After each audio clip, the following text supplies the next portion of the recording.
The Roman Empire, once the most powerful civilization the world had ever seen, stood at the pinnacle of its glory for centuries.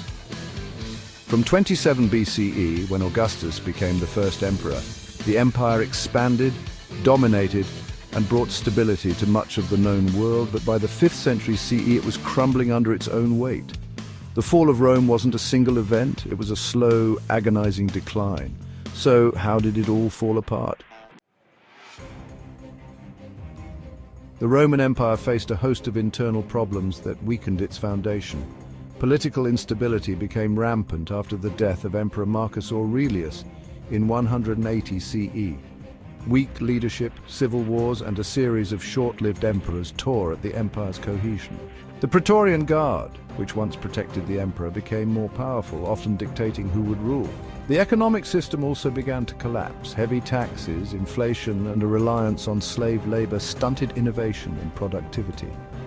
As the empire grew, so did its debt. The wealth of Rome was increasingly concentrated in the hands of a few elites, leaving the common citizens to suffer.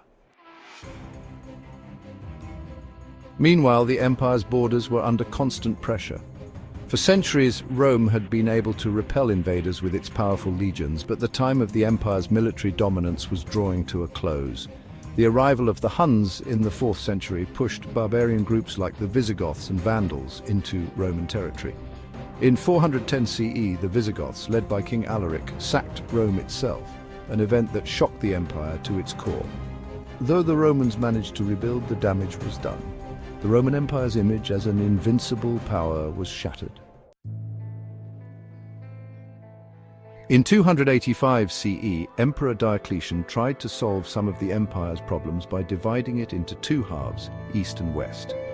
The Western Roman Empire, with its capital in Rome, was often weaker, while the Eastern Roman Empire, later known as the Byzantine Empire, with its capital in Constantinople, remained stronger. This division didn't bring stability. Instead, it led to rivalry and confusion as two emperors vied for power. The Eastern Empire was more fortified and economically prosperous, but the West struggled to defend itself. By the early 5th century, the Western Roman Empire was on its last legs. In 476 CE, the final blow came when the last Roman emperor of the West, Romulus Augustulus, was deposed by the barbarian leader Odoacer. The Western Roman Empire ceased to exist, and Europe entered the so-called Dark Ages. The Eastern Roman Empire, or Byzantine Empire, continued for another 1,000 years, with Constantinople remaining a stronghold of Roman heritage. But for the Western Roman Empire, its fall marked the end of an era. The territories once controlled by Rome fractured into kingdoms ruled by barbarian tribes.